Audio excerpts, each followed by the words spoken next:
Un grand merci à Géraldine d'organiser cette réunion, à Simon d'être à la régie et d'avoir pu vous convier les uns les autres.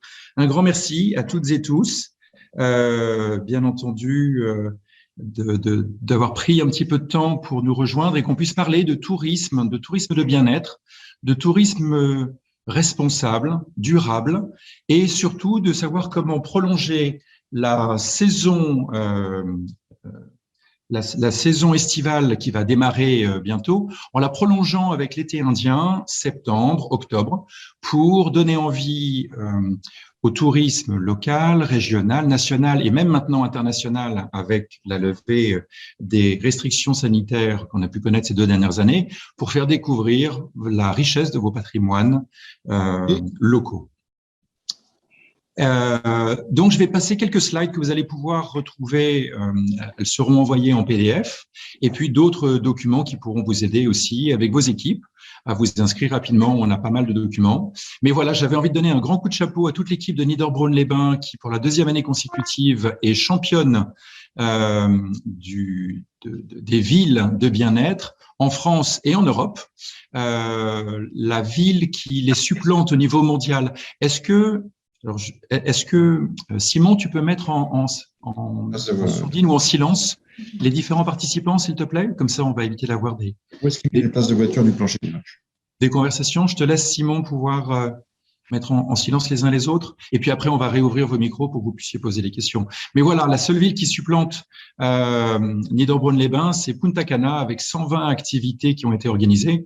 Mais la ville de Niederbronn en a organisé 45 en septembre dernier, ce qui est assez remarquable.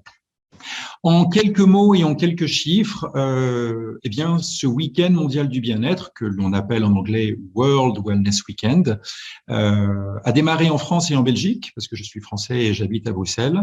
Et très vite, dès la 2e année, ce sont 88 pays, puis vous voyez la progression en septembre dernier avec 133 pays.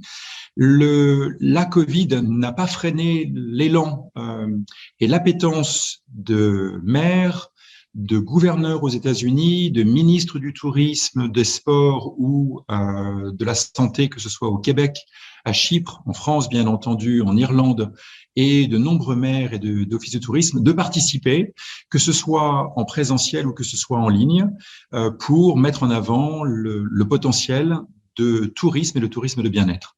Bien que l'initiative soit française, le Brésil est passé devant nous avec plus de 600 activités organisées sur leur territoire et notamment beaucoup autour de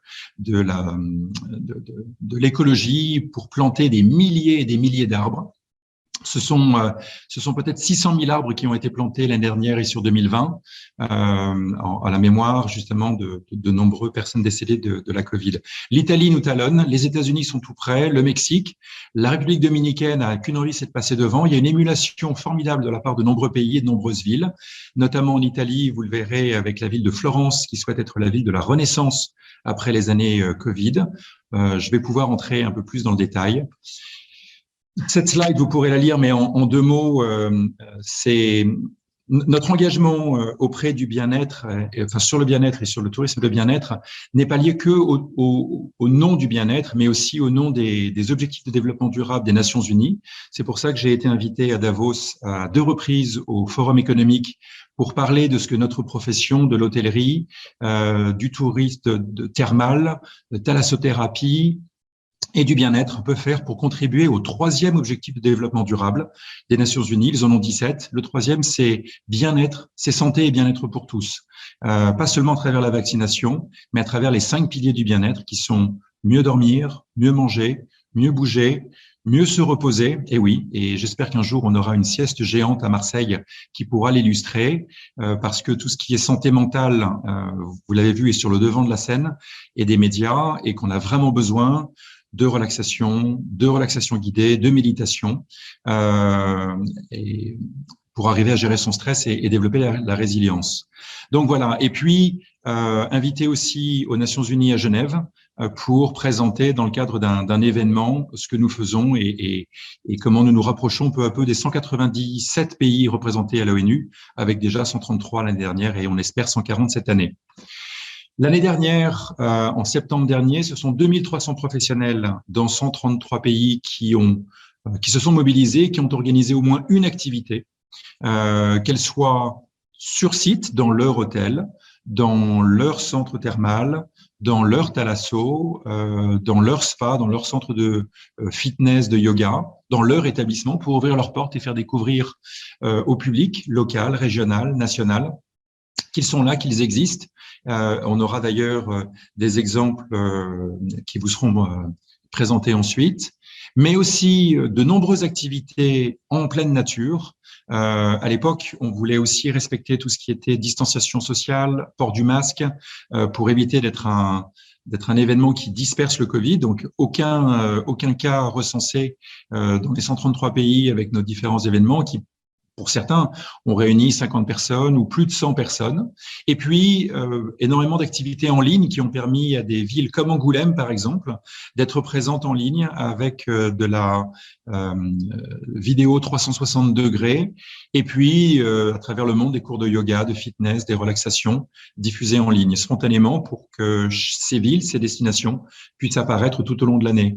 Un énorme soutien de la part de 60 fédérations professionnelles, bien entendu la NET, mais aussi IHRSA, qui est l'association mondiale qui représente des milliers de clubs de fitness, ISPA, International Spa Association aux États-Unis, qui représente plus de 3600 spas dans une cinquantaine de pays. La communauté européenne avec la Semaine européenne du sport, dont nous sommes l'un des 30 partenaires officiels, et la liste continue avec l'association du tourisme de bien-être, Wellness Tourism Association, ou le HTTA, European, la route des villes d'eau, elles sont 60 et donc très nombreuses. En 2020, 200 mentions dans les médias. On en avait eu 450 en 2019 et en 2020, avec la situation Covid, de nombreux journalistes ont salué notre événement et ont dit mais formidable, bel effort, mais vous allez sûrement annuler. Non, je vous assure, on va vraiment continuer. Non, on le sait, tout le monde repousse les événements, tout le monde annule, donc on ne pourra pas prendre le risque de parler d'un événement qui pourrait être repoussé. Bon, on n'a pas annulé, ils n'ont été que 200 entre guillemets à parler de nous, mais en 2021, on a passé la barre des 1000 mentions dans les médias, quelques télévisions, nombreuses radios, de nombreux web magazines et nombreuses presses. Vous le voyez avec presque 300 mentions en Europe et vous voyez le nombre de télévisions, de radios avec les petits pictos. Et vous le voyez, Visite Alsace, Marseille, l'ADNA, La Dépêche, La Montagne, L'Indépendant, Lyon People, Midi Libre, Ouest France. Et la liste continue. Avec de très nombreux supports qui nous ont salués, notamment Yahoo et de nombreux autres supports aux États-Unis, notamment des supports de Fox. Les soutiens officiels ont été très nombreux avec de nombreux champions de wellness. Vous le voyez en Croatie, au Mexique, au Royaume-Uni, au Vietnam, avec toute la province de Hue. En Argentine, je suis désolé, le drapeau cache le E de Argentine et le drapeau cache le L de Brésil. Mais j'arrangerai ça dans le document qu'on va vous envoyer. Et puis surtout, en France, un grand coup de chapeau. Je les cite par ordre alphabétique. Bourbon-Lancy, Bourbon-l'Archambault, La Grande-Motte, Le Mont-d'Or, Montbrun-les-Bains, Marseille, Niederbronn-les-Bains, Évaux-les-Bains, Roya-Chamalières, Vichy, et on l'espère, de nombreuses autres villes cette année, qui pourront être présentes dans notre communiqué de presse. Si vous souhaitez participer d'une manière ou d'une autre, ne serait-ce qu'avec une seule activité, ce serait mon plaisir pour cette 6e édition de vous inclure dans le communiqué de presse qui sera diffusé à partir du 15 juin et puis 3 mois avant l'événement, 16, 17 et 18 septembre prochain. Et puis ensuite, un autre communiqué de presse à destination surtout des télévisions, des radios, qui, lui, sera diffusé le 15 août, à 30 jours de l'événement. Puis, un autre communiqué de presse qui, mi-octobre, fera la synthèse de ce qui s'est vraiment passé, des chiffres, des statistiques. Cette slide, vous pourrez la lire en longueur si vous le souhaitez, mais grosso modo, l'idée, c'est de mettre en avant vos activités originales liées à votre patrimoine culturel, gastronomique, historique. Bien entendu, ce seront les Journées européennes du patrimoine. Et justement, pourquoi ne pas associer bien-être et la visite d'une ville médiévale? C'est ce que Montbrun-les-Bains a fait avec du bien-être, non pas le matin au lever du soleil ou le soir au coucher du soleil, comme ça a été fait dans de nombreux lieux avec une jolie perspective. Non, le bien-être, c'est aussi by night, à Montbrun-les-Bains, quand vous déambulez dans cette ville médiévale. 30 partenaires en 2019 pour Marseille, qui pourra prendre la parole tout à l'heure avec Marie-Pierre Vouriot, représentante de l'Office de tourisme et du Palais des Congrès. Et puis l'Auvergne, vraiment énorme coup de chapeau avec les accros du Peignoir, qui sont vraiment la première région du monde à avoir mobilisé autant de communes et autant d'activités, dont certaines extrêmement originales, puisqu'elles se passaient principalement en peignoir. Imaginez des gens qui viennent faire du yoga en peignoir, des gens qui viennent faire du tai chi en peignoir dans une superbe salle historique de thermes, de la randonnée en peignoir. Vraiment, c'était assez incroyable, et notamment certaines villes ont ouvert leur commerce et ont proposé à des touristes, s'ils venaient en peignoir, de leur faire des tarifs réduits et des promotions chez le boulanger, chez le pharmacien, chez le boucher. Imaginez les activités qui ont pu être organisées. Pourquoi participer? Parce que tout simplement, vous pouvez vous positionner vous positionnez votre commune touristique comme une destination bien-être. On ne peut pas vous labelliser destination bien-être, mais vous pouvez communiquer comme une destination pour qui le bien-être est une donnée essentielle.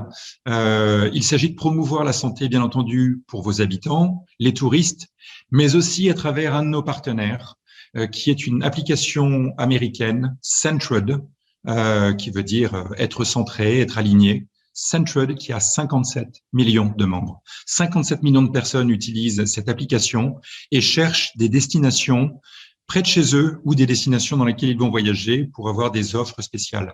Pas des réductions, pas des moins 10%, moins 20%, des offres spéciales, des offres uniques, des offres très originales, des offres que même si on paye, et ça a un coût, c'est quelque chose que l'on a en plus. Donc, ils cherchent des avantages, ils cherchent des bénéfices, ils cherchent des privilèges pour leurs membres, pour qu'ils puissent se sentir valorisés de venir en ayant quelque chose de plus que d'autres qui payent le prix normal, avec des séjours, des escapades. Et puis, attirer l'attention des médias. Donc, pourquoi participer? Très simple. Pour être sur le devant de la scène, pour attirer une clientèle locale, régionale ou internationale à travers nos partenaires, et puis attirer l'attention des médias. Vous le faites déjà tout au long de l'année. Pourquoi ne pas le faire aussi en septembre ou en octobre pour prolonger la saison estivale? Comment participer? C'est extrêmement simple. D'abord, il suffit d'aller sur un site internet qui s'appelle wellmap.fr. On peut difficilement faire plus court. J'ai cherché à faire plus court avec www.fr. J'ai pas pu. Donc, au moins, l'URL la plus courte, c'est wellmap.fr. C'est plus court quand même que worldwellnessweekend.fr. Il s'agit ensuite tout simplement, une fois que vous avez inscrit votre commune, et on a un petit tutoriel vidéo qui dure quelques minutes pour vous guider tout au long de cette création de votre compte gratuit, de la création de votre page, de la traduction éventuelle de vos pages si vous êtes limitrophe avec des pays qui parlent italien, qui parlent allemand, qui parlent hollandais, qui parlent espagnol.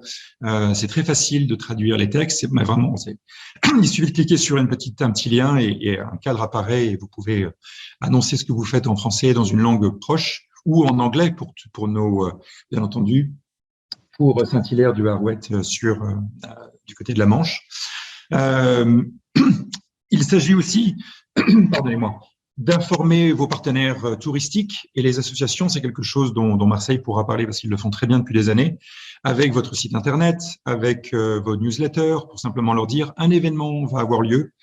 C'est pas la première fois, c'est bientôt la 6e. Et puis, ils en sont pas à leur coup d'essai. L'année dernière, ils ont eu plus de 1000 parutions dans les médias. C'est l'occasion de pouvoir présenter ce que vous faites de toute façon ce week-end-là. Et c'est l'occasion de pouvoir encourager vos partenaires touristiques, comme des hôtels, comme des thalassos, des stations thermales, comme des spas, des clubs de yoga ou de fitness, à ouvrir leurs portes et faire quelque chose. Et si tout d'un coup, vous avez 5 établissements qui participent, dont 2 qui participent le vendredi, 2 qui participent le samedi, un le matin, l'après-midi, et un qui participe le dimanche, voilà, ça y est, vous avez des activités à proposer tout au long de ce week-end, du vendredi, samedi et dimanche. Il suffit d'une activité chaque demi-journée et c'est réglé. Voilà, j'ai fini ma présentation, mon contact et mon email, et puis un large sourire pour qu'on puisse avoir